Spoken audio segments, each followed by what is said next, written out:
Good morning, everybody. Shavua Tov. Welcome to another Devar Torah brought to you by TorahAnyTime.com. This week's Parashat Vayigash is a continuation of last week's story. These are one of the most fascinating stories of the Torah, which even if they would like to make a movie production about it, nobody would think of such a beautiful story of how the brothers took their own brother, flesh and blood, Yosef, threw him in the pit. Some say even wanted to kill him, and he was sold eventually to Egypt. He was put in the prison for 12 years for doing nothing, and finally he came out. Paro had dreams. Nobody could interpret his dream, and Yosef interpreted all the dreams, and he became ruler of all over Egypt. Now there was a famine in Egypt, and there was no food, and Yaakov sent his sons to go up to Egypt and get food back to the land of Canaan. Obviously he didn't send Binyamin, because he was scared that Binyamin would be taken from him too. Finally, the story is, to make everything short, Yosef reveals himself to his brothers after a long charade that he plays with them, and accuses them of theft, accuses Binyamin of stealing, and finally when he reveals himself, they were all embarrassed of him, and Yosef said, "Don't worry, because everything you did to me, I'm not taking it personal. God did this and sent me here to Egypt because I should keep you alive and give you food and tell my dad Yaakov to come to Mitzrayim, and I'll sustain you all over here." So the brothers go back to Egypt, and they finally come to Yaakov with the greatest news, with the greatest excitement. And they said to him, saying, "Od Yosef Chai, can you believe it? 22 years you haven't seen your son. Yosef is still alive. And not only is he alive, Dad, he's the ruler all over Egypt." And the Torah tells us that Yaakov didn't believe them. He was fainting. He couldn't believe his son was alive. And then they started to tell him all the signs to prove that Yosef was alive, and still he couldn't believe them. And then he saw the wagons. Yosef sent wagons of food to give Yaakov. And as soon as he saw those wagons, Yaakov's spirit came alive again, and now he believed his sons, finally, that his son Yosef was alive. Hachamim say, what are these wagons that he saw that made him believe that Yosef was alive?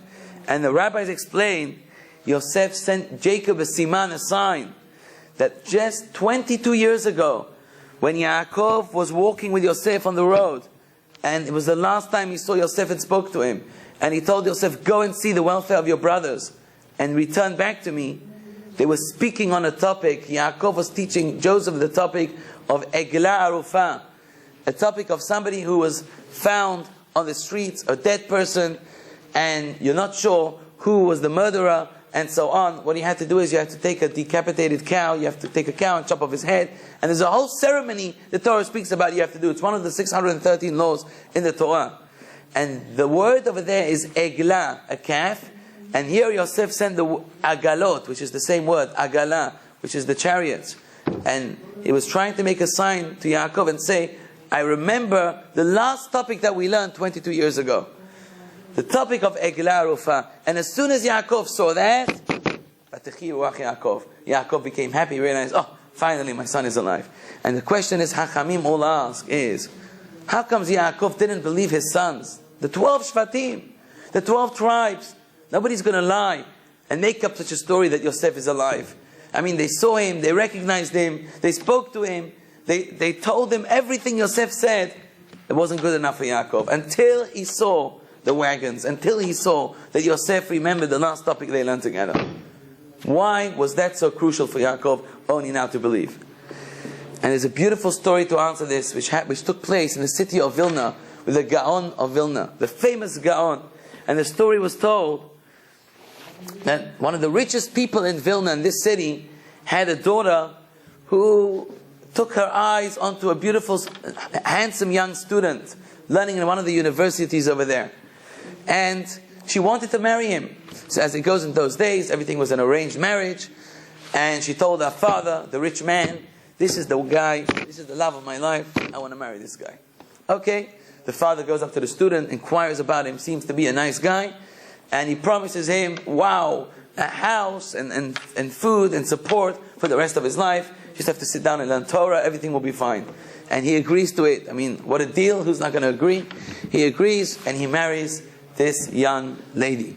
They get married, and after a few months, the father gave them everything like he promised. But they started to have some quarrels and some little bit of fighting, and he became a bit crazy, the son-in-law. And one morning, suddenly, the daughter wakes up from bed and sees he's not there. Looks all over for him, and he's disappeared. He's run away from the city of Vilna. Fine. A few months go by, and he doesn't turn back. He doesn't come. And the poor lady's waiting for her husband to come back. A year goes by, 3 years, 5 years, 8 years go by. 8 years. They were only newly married. And the rule is, if the husband doesn't give a divorce bill to his wife, the wife is stuck. She can't remarry somebody else. So what's this poor lady going to do? Already 8 years, she was a young girl, she got married at 18 years old. And now she's stuck. She can't get married to anybody else. And everybody in Vilna knows the story of this rich man's daughter who's stuck and can't get married again. But finally, 8 years go by, and there's a man who's sitting in the Beit HaKnesset, in the Beit HaMidrash. His beard is more grown, and he's sitting down there. He looks like a guest. Nobody recognizes him, and he's sitting, and finally people speak to him. And people of the town, while they're speaking to him, realize, wow, that this is the son-in-law of 8 years ago who ran away from the house.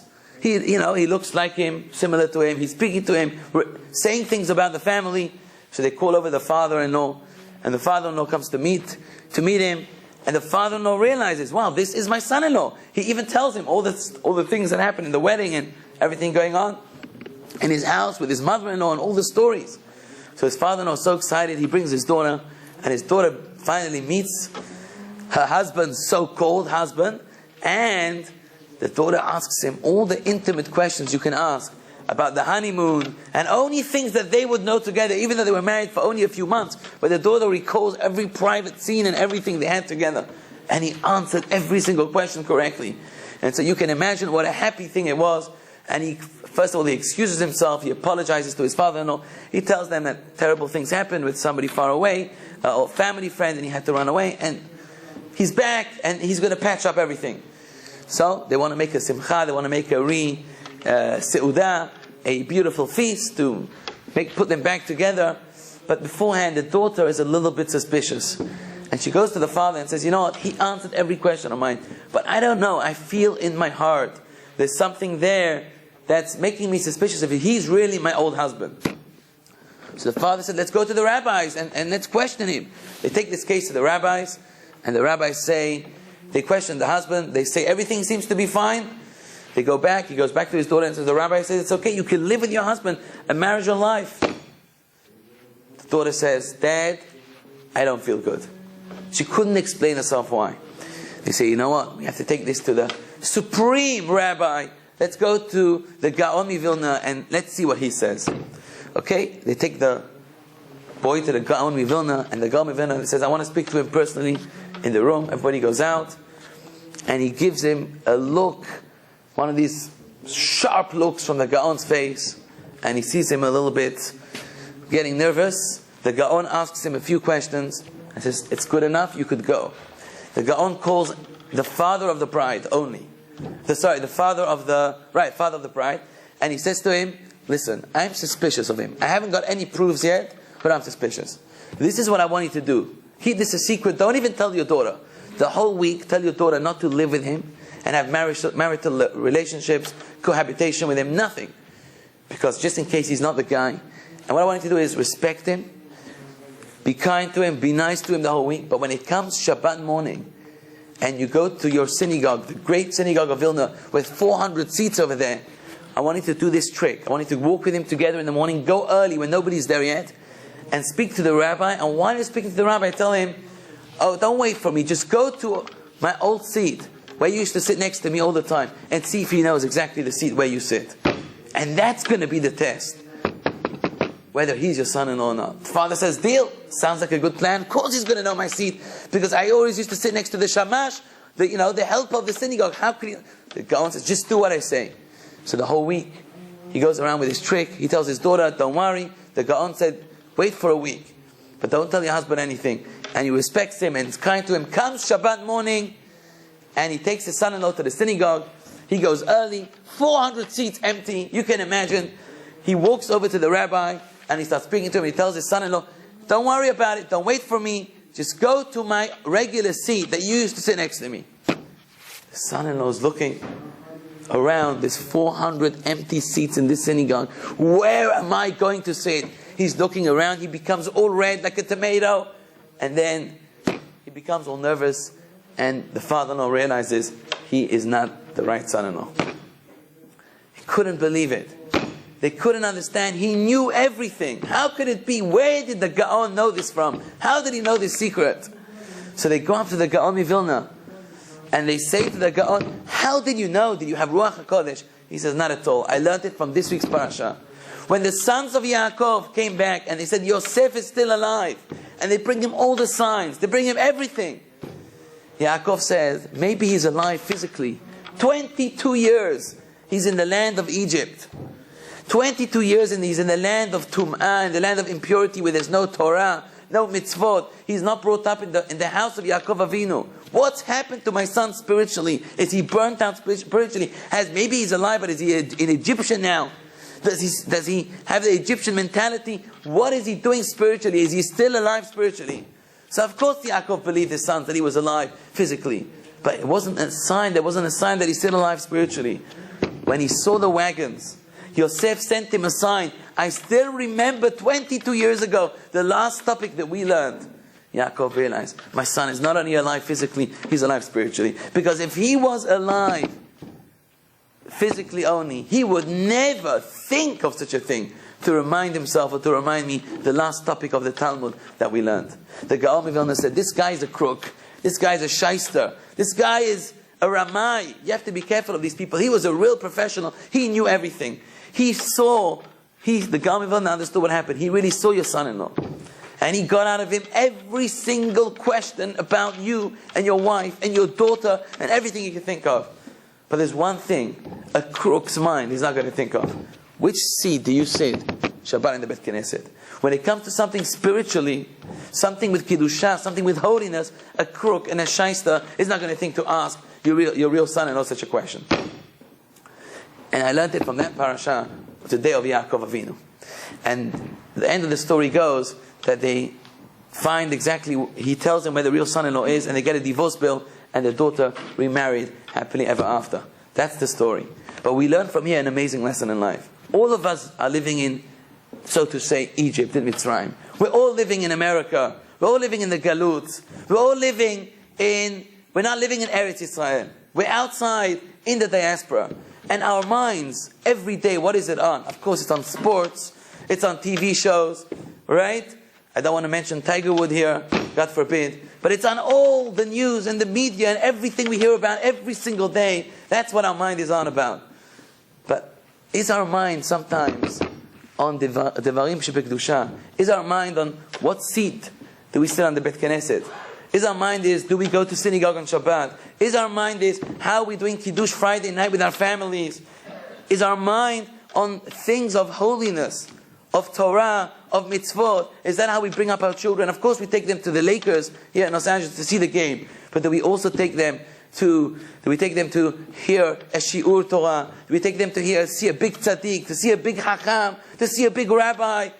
And ladies and gentlemen, if we want to be guaranteed here in the diaspora that we're not going to be assimilating, of course we have the American culture. We thank this country. We love this country. But we also have to realize, if we want to stay safe, want to keep our children safe from not assimilating, we have to also have in our minds, we have to have Shem Shamayim Shkorim B'piv, like it says in last week's parasha. How did the master of Yosef know that he was successful? Because the Torah writes, because he saw that God was with him. How did he see God was with him? Because when Joseph was in Egypt, his whole time, in his lips, he was mumbling the words of God. Shem Shamayim. He was saying, Baruch Hashem, Be'ezrat Hashem, with the help of God, with the God Almighty, Hazdei Hashem, with the kindness of Hashem, Hodul Hashem Kitov. Thank you Hashem for everything. We have to say these words all the time in the diaspora. Let our kids hear it. Let our kids see that besides having the American culture, which is so beautiful, that we also have the Jewish culture, the Jewish heritage.